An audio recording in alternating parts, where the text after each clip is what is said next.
नमस्कार news nation पर champions की जंग देख रहे हैं आप, आपके साथ मैं हूं मोनू चहल, हमारे साथ श्रद्धा पांडे भी है।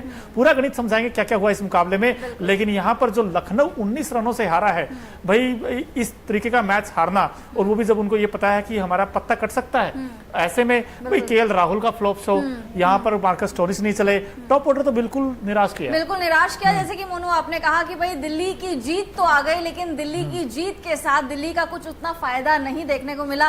दिल्ली भले ही टॉस हार गई थी, लेकिन दिल्ली ने आज जीते हैं। अपना आखिरी मैच खेल रही थी इस लीग में भी और अपने होम ग्राउंड में भी, और बड़ी जबरदस्त तरीके से दिल्ली की जीत आई है। आज कहीं पे भी ऐसा नहीं लगा कि दिल्ली ये मुकाबला हार सकती है, बल्कि शुरुआत से अगर आप देखेंगे और अंत तक दिल्ली ने मुकाबला अपने कब्जे में कर रखा था, पकड़ रखा था। चाहे वो बल्लेबाजी की बात है, चाहे वो गेंदबाजी की बात है। बल्लेबाजी में जैक फ्रेजर मैकगर्क डक का शिकार हो गए थे, 0 पर आउट हो गए थे, लेकिन उसके बाद अभिषेक पोरेल और शे होप ने एक बहुत ही ज्यादा बड़ी होप और उम्मीद जगाई है। नीचे से ट्रिस्टन स्टब्स ने काम कर दिया, 20 बॉलों में इनका अर्धशतक आया है। ट्रिस्टन स्टब्स का ये दूसरा अर्धशतक है, अभिषेक पोरेल का भी ये दूसरा अर्धशतक है इस सीजन का। तो भैया गजब की बल्लेबाजी हुई है, गेंदबाजी भी बड़ी गजब की हुई है। ईशांत शर्मा ने 3 विकेट चटकाए। ऑल इन ऑल दिल्ली ने एक पावर पैक धमाकेदार, एक एंटरटेनर पावर पैक धमाकेदार, क्या बोलते हैं उसको, कंप्लीट पैकेज बोलते हैं, कंप्लीट पैकेज दिया है, कंप्लीट पैकेज दिया। और ऐसा लगा दोस्तों मुझे इस मुकाबले में कि अरशद खान ने मैच में शुरुआत की और उन्होंने एंड किया, हालांकि फिनिश नहीं कर पाए।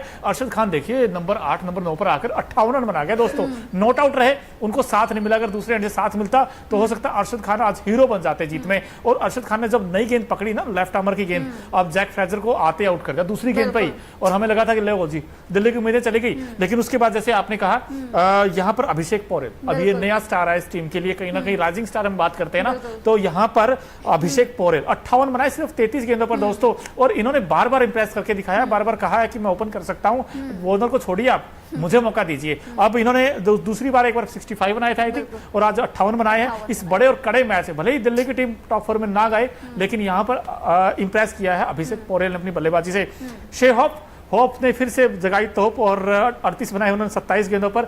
लेकिन ये जो जैक फ्रेजर मैकगर्क हम आपको दिखा रहे हैं, बड़े मैच में फेल हो गए यार, आज फेल हो गए, आज फेल हो गए। देखिए मोनू, अच्छी एक चीज ये भी है कि इनके बजाय भी, मतलब दिल्ली की टीम हम हमेशा बोलते थे कि जैक पे डिपेंड हो गई है, बट आज जैक फ्रेजर मैकगर्क का 0 आया, डक का शिकार हुए, बावजूद इसके सारे प्लेयर्स ने अपना योगदान दिया है। चाहे शे होप हो गए, चाहे ट्रिस्टन स्टब्स हो गए, इवन ऋषभ पंत ने भी अच्छी इंपैक्टफुल छोटी अच्छी पारी खेली है। आज हमें एक हाथ के छक्के लगाते हुए दिखे ऋषभ पंत, मिनी हेलीकॉप्टर लगाते हुए दिखे, गिरते गिरते शॉट्स लगाते, जैसे कि ऋषभ पंत जिस शॉट्स के लिए जाने जाते हैं। तो आई थिंक बल्लेबाजी में कोई कमी नहीं है, बस फील्डिंग में थोड़ी सी कमी रह गई आज दिल्ली कैपिटल्स की, क्योंकि बहुत ज्यादा कैचेस छूटे। और एक बेनिफिट ऑफ डाउट मैं दिल्ली को मोनू देना चाहूंगी, क्योंकि सेकंड इनिंग में ड्यू आ रही थी, तो बॉल मतलब हाथ से बहुत ज्यादा फिसल रहा था, साबुन की टिकिया बन गया था बॉल, ऐसा लग रहा था गेंद नहीं है साबुन की टिकिया है। आई थिंक सेकंड इनिंग में थोड़ा सा अगर फील्डिंग कड़क होती तो ये मुकाबला दिल्ली पहली जीत जाती। बिल्कुल पहले जीत जाती। लेकिन भाई मैं तो दिल्ली की जो बैटिंग देखी ना, इसमें 2 खिलाड़ियों ने बड़ा इंप्रेस किया है। एक तो ट्रिस्टन स्टब्स, जैसे आपने बात की भाई, साउथ अफ्रीका के जो बैट्समैन है, इन्होंने बड़ा जबरदस्त बैटिंग की है, 57 बनाए हैं सिर्फ 25 गेंदों पर। यहीं से स्कोर जो है छलांगे लगाता हुआ 208 पहुंच गया। अब 208 इस मैदान पर भाई विनिंग टोटल बन जाता है, विनिंग टोटल बन जाता है। और यहाँ पर आप देखिए अभिषेक पोरेल ने जो शुरुआती 58 बनाए 33 गेंदों पर, अभिषेक पोरेल की क्लीन हिट थी सारी की सारी, जैसे उन्होंने बैटिंग की विद द स्पिन या पेस अटैक के सामने। हालांकि हमने पहले ही कहा था दोस्तों, जो एलएसजी का पेस अटैक है उनके पास उतना एक्सपीरियंस नहीं है, और वो आज दिखा भी है, वो दिखा भी, वो शॉर्ट ऑफ लेंथ गेंद कर रहे थे, और ऋषभ पंत भी एक आध छक्के लगा रहे थे, और ऋषभ पंत ने तो आज वाकई दिल जीता है जिस तरह के शॉट्स लगाए हमें देखने को मिल गया ऋषभ पंत का, क्योंकि गिर गिर के शॉट्स लगाते थे, लेट के शॉट्स लगाते हैं वो, और आज भी हमें वही देखने को मिला। अभिषेक पोरेल ने काफी इंप्रेस करा इनको। हम पिछले मैच में भी इवन हम लोग बात कर रहे थे कि आरसीबी के अगेंस्ट भी अगर अभिषेक पोरेल और जैक फ्रेजर मैकगर्क ओपनिंग करते तो आई थिंक बहुत बड़ा डिफरेंस पैदा हो जाता, और शायद आज दिल्ली प्लेऑफ की दावेदार बन जाती। बात करें आयुष पदोनी, ये तो बहुत ही ज्यादा फ्लॉप साबित हुए आज के मैच में। क्विंटन डीकॉक फ्लॉप हुए, केएल राहुल फ्लॉप हुए। केएल राहुल कप्तान लीडिंग फ्रॉम द फ्रंट का काम करना चाहिए था, बट आज केएल राहुल ने एक कैच जरूर पकड़ा, जिसके बाद संजीव गोयनका थोड़े से खुश हो गए थे। अब अदरवाइज आज केएल राहुल ने कुछ भी नहीं करा। लगातार केएल राहुल डिसअपॉइंट कर रहे हैं। चाहे पिछला मैच आप देख लीजिए, टुक टुक पारी आई थी, शायद 33 गेंदों में 29 रन बनाए थे, और आज के मैच में भी ऐसा ही कुछ हुआ। तो आई थिंक केएल राहुल को अब सोचना पड़ेगा। और हम लोगों ने इवन मोनू उस टाइम पे बात भी कर रहे थे कि केएल राहुल के बैक ऑफ द माइंड जो चीजें होंगी, पूछा था इनफैक्ट हमने ये पूछा था कि भाई आज जो ये मुकाबला हुआ डीसी वर्सेस एलएसजी में, प्रेशर किस पर होगा, पंत पर होगा या केएल राहुल पर? तो आज किस पर दिखा? राहुल पे, केएल राहुल पे। डेफिनेटली केएल राहुल पे दिखा, क्योंकि कप्तानी भी उस तरीके से नहीं कर पाए। बिल्कुल। अब देखिए 209 का टारगेट जब आपके सामने हो और टॉप ऑर्डर मतलब ताश के पत्तों के जैसे ढेर हो जाए, 24 पर 3 और तकरीबन 40 पर 4 हो गया था, फिर वहां से उम्मीदें तकरीबन खत्म हो गई उस टीम की। अब ऐसे में जो दिलचस्प बॉलिंग की है या कह लीजिए महफिल लूटी है वो ईशांत ने लूटी। ईशांत का जो गेंद था, जिस लेंथ पे गेंद किए, वो पिछले 2-3 मैचेस में बड़ा इंप्रेस किया इन्होंने, बड़ी अच्छी गेंदबाजी की। आज भी देखिए आप 4 ओवर में आई थिंक सिर्फ 34 दिए और 3 बड़े विकेट्स लिए हैं। अब विकेट किसको आउट किया देखे जाए तो इस बैटिंग में दीपक हुड्डा वाला तो गेंद बड़ा जबरदस्त था यार, वो जो अंदर आया था पैड पे लगा था, बड़ा जबरदस्त गेंदबाजी। स्पेशलिस्ट है वो, काबिलियत है। पिछले 11 साल में उनका बेस्टेस्ट रिकॉर्ड माना जा रहा है कि आपने 4 ओवर में 34 रन देके 3 विकेट और बड़े विकेट। ऐसा नहीं है कि कोई पार्ट टाइमर को आपने आउट करा है, कोई ऑलराउंडर को आउट करा है, आपने प्रॉपर प्योर गेंदबाजों को आउट करा है। क्विंटन डिकॉक, केएल राहुल और दीपक हुड्डा, ये तीनों होना हो बहुत बड़ा डिफरेंस क्रिएट कर सकते थे इस मैदान में। साथ साथ आपके पास टॉस का भी बेनिफिट था, आपके पास कोई भी, लखनऊ के पास ड्यू का कोई फैक्टर नहीं था, आराम से बल्लेबाजी कर सकते थे, क्योंकि इस मैदान में 200 से ऊपर 250 के अराउंड भी चीजें चेज हो जाती है। ये मैदान छोटा है, ऊपर से आपको बेनिफिट ऑफ डाउट आपका टॉस था कि टॉस आप जीत गए थे। तो आई थिंक लखनऊ ने बहुत ही खराब क्रिकेट खेला है, पिछले मैचेस में भी खराब खेला और आज रही सही कसर वो पूरी हो गई है। बिल्कुल। और जब आप 209 का टारगेट चेज करते हो और 70 पे 5 हो जाए आपके, फिर तो नामुमकिन सा ही लगता है। हालांकि निकोलस पूरन ने नीचे से आकर अच्छी बैटिंग की है, अरशद खान ने अच्छी बैटिंग कर दी, लेकिन कहीं ना कहीं भाई थिंक टैंक को सोचना होगा एलएसजी के कि ये जो बैटिंग ऑर्डर है आप कुछ तो चेंजेस कीजिए। क्विंटन डिकॉक के भरोसे आपने 2-3 मैचेस देखा है, बड़े फ्लॉप रहे क्विंटन डिकॉक। हम लोग उम्मीद कर रहे थे काइल मैयर्स इस मौका मिलेगा। हम लोग बात यही चीज कर रहे थे कि काइल मैयर्स, हमको उम्मीद थी, हम दोनों को ये लग रहा था कि काइल मैयर्स को इस बार शायद खिला लेंगे, क्योंकि उनको जब इंजरी नहीं है, कुछ नहीं है, तो आपने उनको बेंच पे क्यों बैठा रखा है। तो आज भी काइल मैयर्स नहीं खेले। और इवन जब निकोलस पूरन खेल रहे थे मोनू, हम लोग इवन उस टाइम पे बात भी कर रहे थे कि शायद अब मैच बन सकता है, मे बी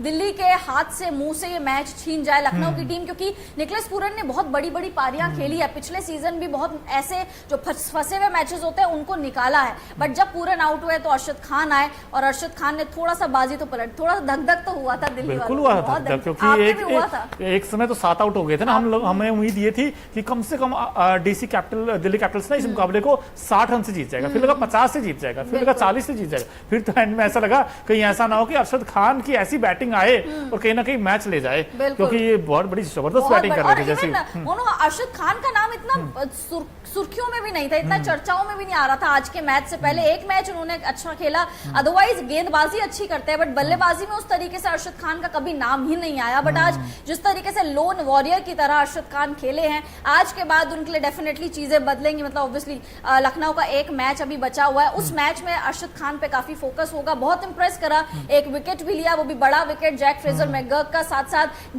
बल्लेबाजी भी अच्छी करी और नीचे से 7वें नंबर पर आ रहे हो आप और अर्धशतक लगा रहे हो, बहुत बड़ी बात है। और देखा जाए तो इस मुकाबले में कैचेज भी छूटे हैं, ना सिर्फ एलएसजी से बल्कि डीसी से भी छूटे हैं। लेकिन दोस्तों अगर आपसे पूछा जाए ये इस एलएसजी की हार का गुनहगार कौन है, अब पांडे जी से पूछने की कोशिश करते हैं, लेकिन पांडे जी मुझे तो ऐसा लगता है जो हार का जिम्मेदार है, अगर आप टॉप ऑर्डर देखोगे एलएसजी की टीम का, उसमें 5 ऐसे बैट्समैन हैं जो डबल डिजिट में भी नहीं पहुंचे। अब बताइए, आप हाल बेहाल ही है। क्विंटन डिकॉक सिर्फ 12 बनाए 8 गेंदों पर, केएल राहुल ने 5 बनाए 3 गेंदों पर, और दीपक हुड्डा तो खाता भी नहीं खोल पाए, आते आउट हो गए शांत की गेंद पर।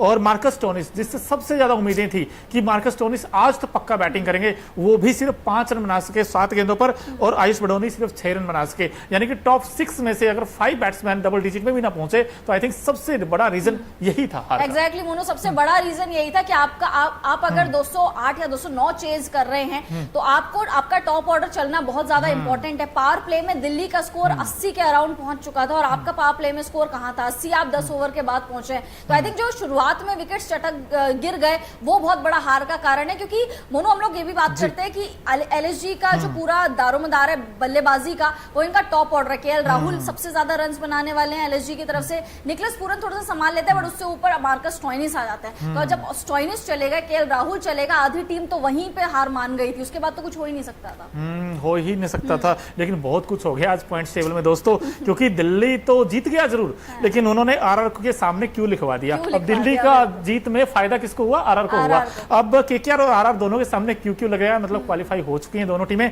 अब आरआर और केकेआर है तैयार लेकिन नंबर 3 और नंबर 4 ये कहीं ना कहीं दिलचस्प हो गया है दोस्तों, क्योंकि यहाँ पर दो टीमें ऐसी हैं, आरसीबी और सीएसके। ये एक वर्चुअल क्वार्टर फाइनल 18 मई को देखने को मिल सकता है और आरसीबी की उम्मीदें जगी दोस्तों, इस पर हम थोड़ी देर में चर्चा करेंगे। आप भी आइए, आपको क्या लगता है कि आरसीबी इस बार प्लेऑफ में जाएगी, वो भी हमें बताइए। लेकिन जहां तक डीसी वर्सेस एलएसजी की बात है, इस मुकाबले में एक ऐसे खिलाड़ी भी थे जिन्होंने महफिल लूट ली है, जिन्होंने सबसे वाइटल रोल अगर जीत में रहा है तो इस खिलाड़ी का रहा है। हमारा खास सेगमेंट है Okinawa effective player of the match कौन आज के मुकाबले में, क्योंकि जो ओकिनावा की स्कूटी है वो कोस्ट इफेक्टिव तो है ही है, माइलेज बड़ा शानदार देती है और इस खिलाड़ी ने भाई शानदार ही परफॉर्म करके दिखाया। देख ही लेते हैं भाई चैंपियंस की जंग आईपीएल 2024 में Okinawa effective player of the match, ये देखिए जी, ये है ईशांत शर्मा।